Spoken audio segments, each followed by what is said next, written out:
الشيطان الرجيم بسم الله الرحمن الرحيم إن الحمد لله نحمده ونستعينه ونستغفره ونؤمن به ونتوكل عليه ونعوذ بالله من شرور أنفسنا ومن سيئات أعمالنا من يهده الله فلا مضل له ومن يضلل فلا هادي له أشهد أن لا إله إلا الله وحده لا شريك له وأشهد أن محمدا عبده ورسوله يا أيها الذين آمنوا اتقوا الله حق تقاته ولا تموتن إلا وأنتم مسلمون. Allah Teala Qur'anda aytadi: "Ey iman keltirgan bandalar, Alloh taoladan haqiqiy qo'rquv bilan qo'rqingiz. Ular ko'rmagiz, ular ko'rigiz faqat musulmon qalindagina. Ya ayyuhan nasu taqu robbakum alladhi khalaqakum min nafsin wahidah wa khalaqa minha zawjaha wa batha minkum rijalan kathiran wa nisaa wattaqullaha alladhi tasaaluna bihi wal arham innallaha kana 'alaykum raqiba. Ya ayyuhalladhina amanu taqullaha faqulu qawlan sadida." Bismillahirrahmanirrahim. Wassalatu wassalamu ala nabiyyina Muhammad wa ala alihi ajmain. Assalomu alaykum va rahmatullohi va barakatuh. Endi Alloh taolo bizga musulmonlarga bir-birimizga qarata muhabbat bo'ratish deb Alloh rizoligi uchun Alloh taolo Qur'onda aytadi: "Innamal mu'minuna ikhwa." Durustda iymon keltirgan kishilarday bir-birisini ular bular qardoshlardir. Hujurat surasi 10-oyatda. Alloh taolo bizga Qur'onda xabar aytadi, bizga aytadi, onata biz musulmonlar bir-birimizni yaratirga tish Alloh rizoligi uchun biz bir-birimizni yaratirga tish bir tug'an qardosh kibik deb. Ya'ni biz masjidga yuribmiz. Masjidga yurgach biz namoz o'qiymiz. Biz roza tutamiz. Bizni Alloh yarata. Boshqa kishida masjidga kela, sening iptashing ulda namoz o'qiy, ulda roza tuta, onu da Alloh yarata. Biz yaratirga tish shunday kishilarni kimni Alloh yarata. Alloh taolo yarata musulmonlarni, Alloh taolo yarata din tutganni, izgilik qilganlarni. Biz bir-birimizga bir tug'an kabi qardoshlar bularga tishdi Alloh taolo aytadi. Hadisda kela Muhammad sallallohu alayhi vasallamning hadisida Muhammad sallallohu alayhi vasallam aytdi: "Thalathun man kunna fihi wajada halawatal iman." Ish sifat bo'lsa deyi kishida ul imonning ta'min totayashaqdi. Mana imonning ta'mi bor ekan, imonning oning ta'mi bor. Kim shu ish sifatin birga jisa, ul imonning lazzatini totirdi. An akunallohu va rasuluhu ahabba ilayhi mimma siwahuma. Ul dey Alloh taolaning hamoning ishisin boshqalarga qaraganda ko'proq yaratadi. Agarda bizda shunday sifat bo'lsa, biz imonning ta'min totayashaqmiz. Alloh taolaning hamoning ishisin ko'proq yaratib boshqa kishilarga qarata. Masalan, sening o'g'ling bor, qizing bor ekan. Masalan, Muhammad sallallohu alayhi vasallamning hadisida kela bolalaringizni dey 7 yoshdan namozga o'rgatigiz dey, 10 yoshdan уже majburiy namozni o'qittirig'iz deydi. Ota kishisi, ona kishisi o'zining o'g'limmi, qizimmi jallab yiqlasin deb aytay ekan, u kelib shaga Allohni yaratgan tugil, u kelib shaga o'zining qizin, o'g'lin yaratgan, bular Allohdan zo'roq yaratgan kelib shaga indi. Alloh taolo qo'sha 7 yoshdan namozga o'rgatdi, 10 yoshda o'sha namozga bostirdi, majburiy edi. Agarda siyoni uyatasin, yiqidan namozga bostirasin, kelib shaga sen Alloh taolani ko'proq yaratgan bo'lasan. U vaqtida. Onu da yaratasin, Allohni ko'proq yaratgan bo'lasan.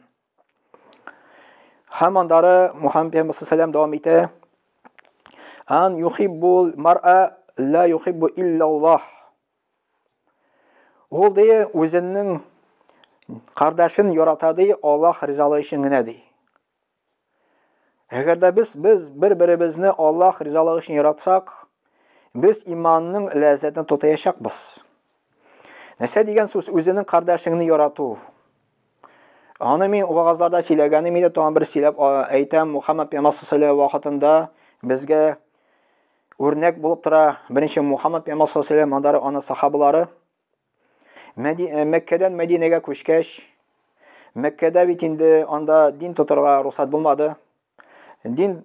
Dinni tutgan uchun onda o'tirgada magli onda Muhamмед пәйгамбер саллаллаху беренче мәртәбә үтерергә җыендылар, анда сахабаларны кайберләрен үтерделәр. Кайберләре күчте Мәккәннән Мәдинәгә. Мәккәннән Мәдинәгә күчкәч, Мөхәммәд пәйгамбер саллаллаху алейһи ва сәлләм иң соңгысы күчә. Абу Бакр белән качып инде кафирләрдән. Яндары иң беренче ул нәрсә эшли, мусламаннарны кардәшлек булдыра. Ягъни урысча әйтмешчә побратать итә. Анда мухаҗирлар бар һәм ансарлар бар. Мухаҗирлар алар Мәккәдән Мәдинәгә күчүчеләр. Алар монда күчтеләр, аларның Мәдинәдә бер нәрсә дә юк. Бернинди эш тә юк, бернинди сәүдә дә юк, ничек акча эшләргә белмиләр. Аларны анда беркем дә көтми. Аларның семьялары кемнәкене калды, кемнең сәүдәсе калды, монда бер нәрсә юк аларның. Алар ничек дип әйтәбез, акчасыз бөтенләй бер нәрсәсез килделәр. Аларга бит ничектер анда хәл яшәргә кирәк. Яндары Мөхәммәд пәйгамбер саллаллаху ансарлар белән мухаҗирларны побратать итте. Ансарлар ул була Мәдинәдәге булган яшәүчеләр. Әйтте, менә бу синең кардәшең ди, син аңар булыш ди. Ул ансар, ягъни Мәдинәдәге яшәүче кардәш әйтә, кардәшем ди, менә минем йортым бар ди, яртысы минеке ди, яртысы синеке ди. Ягъни үзе яраткан әйберне аңар бирә белү. Менә бу Аллаһ ризалыгы өчен ярату була. Минем ике хатыным бар ди, берсен айрам ди, бер сиңа өйләндерәм ди. Карагыз, нинди дәрәҗәдә бер-берсен ярату. Кемнең бүгенге көндә үзенең яраткан хатыны айырып, үзенең дустына өйләндерә ала. Без аны булдыра алмыйбыз, алар аны булдыра алганнар. Һәм ул нәрсә дип әйтте? Юк ди, кирәк түгел ди. Миңа просто базарны гына күрсәт ди, мин үзем табармын ди. Иншалла, Аллаһ булса. Юлчынан да базарга бара да анда акча эшли, үзенә таба. Менә аларның Аллаһ ризалыгы өчен бер-берсен ярату шулай булды. Шулай Мөхәммәд пәйгамбер саллаллаху алейһи ва сәлләм әйтте, үзен яраткан нәрсәне үзенең кардәшеңә дә ярат ди. Ягъни без үзебезгә нәрсә яратабыз? Нәрсә яратмыйбыз. Без үзебезне яратмыйбыз, безнең турында гайбәт сөйләсәләр яратмыйбыз. Үзебез яратмаган әйберне кардәшеңә анданы яратма. Әгәр син яратмыйсың икән, син турында сөйләвен за спиной, мәсәлән, үзенең кардәш турында да сөйләмә. Менә бу Аллаһ ризалыгы өчен ярату була. Бер-беребезне инде. Ягъни үзебезнең дин кардәшенә теләк теләү, аңар ярдәм итү. Мәсәлән, берәр бәла каза килде икән берәр кардәшкә, Мөхәммәд пәйгамбер саллаллаху алейһи ва сәлләм әйтте, мусламаннар ди, алар ди бер бина кебек ди. Ягъни бер бина. Бина нәрсә ул? Менә кирпич бер-берсен ныгытып тора. Мусламаннар да кирпич кебек бер-берсен ярдәм итеп торырга тиеш ди. Андары икенче хадис, Мөхәммәд пәйгамбер саллаллаху алейһи ва сәлләмнең хадисендә килә, мусламаннар алар ди бер агыза кебек ди. Агызада ди, әгәр, то есть бер тән кебек ди. Тәндә бер агыза авырса, тән ди температура менә ди, һәм йоклый алмый ди. Нишләп? Чөнки шушы агыза өчен бөтен тән борчыла. Бөтен тән борчыла. Тели шушы агызаны авыртудан бетерергә. Нак шулай ук мусламаннар да берәр кешедә бәла каза килде икән. Алла сакласын, пожар булды икән. Без аны яратып, Аллаһ ризалыгы өчен ничек булдыра алабыз, аңар ярдәм итәргә тиеш. Акча мал бар икән күпмедер, өлешен чыгарабыз, бирәбез. Булмаса киңәш белән бирәбез, булмаса үзебезнең физик яктан аңар булышабыз, барабыз, аңар ярдәм итәбез. Ягъни мусламаннар арасында бер-беребезгә кайгыру булырга тиеш, ярату булырга тиеш ди Мөхәммәд пәйгамбер саллаллаху алейһи ва сәлләм әйтте. Бер-беребезне яратырга тиеш, кайгырырга тиеш, яхшылыкны теләргә тиеш. Мөхәммәд пәйгамбер саллаллаху алейһи ва сәлләмнең хадисендә килә. Яндары өченчесе Мөхәммәд пәйгамбер саллаллаху алейһи ва сәлләм хадисендә килә. Ва ан якраху ан ягуда фил куфри бa'da an anqadahu Аллаһу минху кама якраху ан югзафа фин нар. Мөхәммәд пәйгамбер саллаллаху алейһи ва сәлләм әйтте, ул ди кире кашан аны Аллаһ Тәгалә туры юлга бастырды, күфрлектән чыгарды, ул кире туры юлдан чыгасы килми, көфірлеккә чыгасы килми, ничек утка сикергән кебек курка. Ягъни диннән чыгарга курка, ничек ул утка сикергә курка. Менә бу да инде иманның ләззәтен тотаячак диде. Ягъни Аллаһ Тәгалә безгә зур бүләк бирде, аннан да зурак бүләк юк. Безне Аллаһ Тәгалә мәчеткә китерде, җомганы укыйбыз, намазлар укыйбыз. Моннан да зур бүләк юк. Һәм безнең курку булырга тиеш диннән, мөртәд булудан куркырга тиешбез. Мөртәд ул диннән чыгу дигән сүз. Менә Аллаһтан ярдәм сорау кирәк, Аллаһтан дуга сорау кирәк, чтобы Аллаһ Тәгалә безне диндән нык тотсын ди инде. Хәтта Мухаммад пәйгамбәр саллаллаһу пәйгамбәр булып та, аны Аллаһ Тәгалә җимак белән сөендерде. Барыбер ул курыкты, диннән чыгармын дип. Аллаһ Тәгаләнең дуга сорады, я Рабб Алла, мине диндән ныгыт дип. Я муқаллибал кулуби, саббит калби ала диник. Я калыпларны үзгәртүче, минем калыбымны динендә нык тот дип Аллаһ Тәгаләдән дуга сорады, сәҗдәдә сорады. Бу Мухаммад пәйгамбәр саллаллаһу алейһи. Безгә тем более Аллаһ Тәгаләдән шушы дуганы сорарга кирәк. Андары бу Бухари, Муслим шушы хадисны китерә. Ягъни тагын бер кабатлыйм, иманның ләззәтен кеше тотаячак, әгәр дә 3 сифатын берләштерсә. Беренчесе инде Аллаһ Тәгаләнең һәм аның ишесен башкаларга карата күбрәк ярату. Икенчесе, әгәр дә ул ярата икән, үзенең кардәшен только Аллаһ ризалыгы өчен ярата. Һәм өченчесе, кайчан Аллаһ Тәгалә аны динсезлектән чыгарды, кире динсезлеккә кайтуны курка, ничек утка сикерүне курка. Андары тагын бер хадис килә, Мухаммад пәйгамбәр саллаллаһу алейһи хадисендә килә. Кыямәт көнендә Аллаһ Тәгалә кояшны якынайта. Кояш белән җир арасы бер генә миле була дип килә, 2 километрга якын. Анда бик эссе була. Кеше түзә алмыйча, анда хәтта тир чыга дигән тире 70 терсәккә төшәр, тир өскә менер, шушы тир эчендә йөзеп йөрер дигән шул хәтле каты эссе булачак. Анда Аллаһ Тәгаләнең күләгәсе була. Ул Гарш күләгәсе дип атала. Аллаһ Тәгаләнең тахт күләгәсе. Кем шушы Гарш күләгә астына керә икән, аңар эссе булмый. Мухаммад пәйгамбәр саллаллаһу алейһи әйтте, анда бер инде күләгә булмый, иллә дә мәгәр шушы Аллаһ Тәгаләнең Гарш күләгәдән башка диде. Кем анда керә? 7 төрле кеше керә. Имамун гадилун дип килә керә анда. Имам гадил ул гадилле имам. Гадилле имам астында керә анда гадилле патша дип. Ул гадилле патша президент булырга мөмкин, гадилле дип килә анда. Кайбер кешеләр, мәсәлән, әйтәләр, патшаларга бу дөньяда да рахат, теге дөньяда рахат дип. Юк, монда килә хадистә гадилле дип. Гадилле патшага монда шулай губернаторлар да керә, республика җитәкчеләре дә керә. Гадилле патшага монда инде район җитәкчелеге дә керә. Монда сельсовет җитәкчелеге дә керә. Шулай бер нинди оешма җитәкчелеге монда керә. Шулай семьядагы булган хуҗа да монда ир кеше дә керә.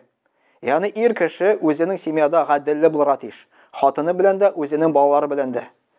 Әгәр дә ул гадилле булса, кыямәт көнендә ул күләгә астына керә. Андара шаббун наша'a фи гибадатиллахи. Яшь килеш кеше, инде яшьтән үк Аллаһ Тәгаләгә гыйбадат кылып үскән. Кичкенәдән үк Аллаһ Тәгаләгә табынып үскән. Бу да кыямәт көндә Гарш күләгә астына керә. Андары раҗулун калбуху мугаллакун бил масаҗиди. Андары ир кеше дип килә, кайсысының калбы, йөрәге мәчет белән бәйләнгән. Мәчетне ярата. Мәчетне ярата, шушы стеналарны ярата, уланы икенче йорт булып үзенең күрә. Мәчеткә булыша, нинди ярдәм кирәк. Мәчеттән чыккач ук кире мәчеткә керәсе килә. Монда шулай керә кем мәчеткә постоянно мәчеткә намаз укырга йөри, 5 вакыт намазга. Кем монда укырга керә монда. Ягъни вообще калбы белән мәчетне ярата, Аллаһ Тәгаләнең йортын ярата. Монда кыямәт көндә Аллаһ Тәгаләнең күләгә астына керә. Андары раҗулани тахабба филлахи. Андары 2 кеше бер-берсен Аллаһ ризалыгы өчен яратканнар. Бу да кыямәт көндә күләгә астына керә. Иҗтамага галейхи ва тафарака галейхи. Аллаһ ризалыгы өчен җыелганнар, Аллаһ ризалыгы өчен таралашканнар. Ягъни Аллаһ ризалыгы өчен алар бер-берсен яратканнар. Ва раҗулун дагатху имраатун зата хуснин ва җамалин. Андары кыямәт көндә күләгә астына керә кемне ди ир кешене. Монда хатын-кыз, инде бай хатын-кыз, дәрәҗәле хатын-кыз, матур хатын-кыз ир кешене зина кылырга чакыра. Ик кеше әйтә икән, инни ахафуллаха, дөреслекдә мин Аллаһтан куркам дип, анан баш тарта.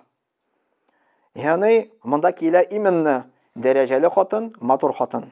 Чөнки дәрәҗәле хатын, матур хатынга отказ бирергә моннан бик авыр. Бу отказ бирә, мин Аллаһтан куркам дип. Ул кыямәт көндә күләгә астына керә иншаллаһ. Раҗулан тасаддаqa би садaqatin fa akhafaha hatta la ta'lamu shimaluhu ma tunfiqu yaminuhu. Садақа бирүче ди. Бу да керә. Ягъни садақа биргәндә, 10 кул биргәндә сол кул күрми. Ягъни кешеләргә күрсәтмичә садақаны бирә. Яшерен рәвештә. Моны беркем күрми. Ул белә, Аллаһ аны күрә дип. Аны бар, аны теге дөньяда аны күрсәтәчәк. Шунча ул кешеләрдән яшереп бирә, Аллаһ ризалыгы өчен бирә. Бу да кыямәт көндә күләгә астына керә. Раҗулун закараллаһу халиян фафадат гайнаху. Хам кеше ди, кайсысы үзигенә калып, үзигенә калгач, моны беркем күрми, Аллаһ Тәгаләдән куркып, аның газабыннан куркып, яшьләр ага ди. Бу да кыямәт көндә Аллаһ Тәгаләнең күләгә астына керә, иншаллаһ. Менә Аллаһ Субханаһу Тәгалә шулай итеп, инде бер-беребезне яратсак, Аллаһ Тәгалә шушы кешене хөрмәтли ике дөньяда да. Теге дөньяда зур дәрәҗәле җәннәтләр бирә. Хатта хадистә килә, хатта пәйгамбәрләр дә, шаһидләр дә шуңар кызыгырлар дигән. Кем бер-берсен ярата, Аллаһ ризалыгы өчен, Аллаһ та шундый зур дәрәҗә җәннәттә бирәчәк иншаллаһ. Что даже аңар кызыгырлар дип пәйгамбәрләр дә, шаһидләр дә дип килә хадистә. Янда да тагын бер хадис, соңгы хадисны әйтеп үтәм иншаллаһ. Мөхәммәд пәйгамбәр саллаллаһу алейһи әйтте. Бер ир кеше дие китте дие үзенең дин кардәшен хәлен белергә икенче авылга, или икенче шәһәргә. Аның каршысына бер ират очрады. Сорый икән, син кая барасың ди. Күрше авылда дин кардәшем яши ди. Аның хәлен белергә барам ди. Бу ират сорый икән, монда очраган, аңар каршы очраган инде әйтә, ул сиңа берәрсә бирергә тиешмәлә ди. Юк, тиеш түгел ди, мен просто Аллаһ ризалыгы өчен яратам ди, шуның өчен аның хәлен белергә барам ди. Бу ир кеше әйтә икән, бил ди, мине Аллаһ Тәгалә җибәрде ди, ягъни бу фәрештә килде әдәми рәвешендә. Аллаһ сине ярата ди. Вот, Аллаһ Тәгалә мине җибәрде ди, сиңа игълан әйтергә, Аллаһ Тәгалә сине ярата ди. Әгәр дә без дин кардәшебезнең хәлен белергә барабыз икән, фақат Аллаһ ризалыгы өчен генә, беренче нәрсә өчен түгел, савап өчен. Безнең Аллаһ Тәгалә яратачак иншаллаһ. Субханак ва бихамдик, ашһаду ан ла илаха илля анта, астагфирука ва атубу илейк. Вассамиу дуа.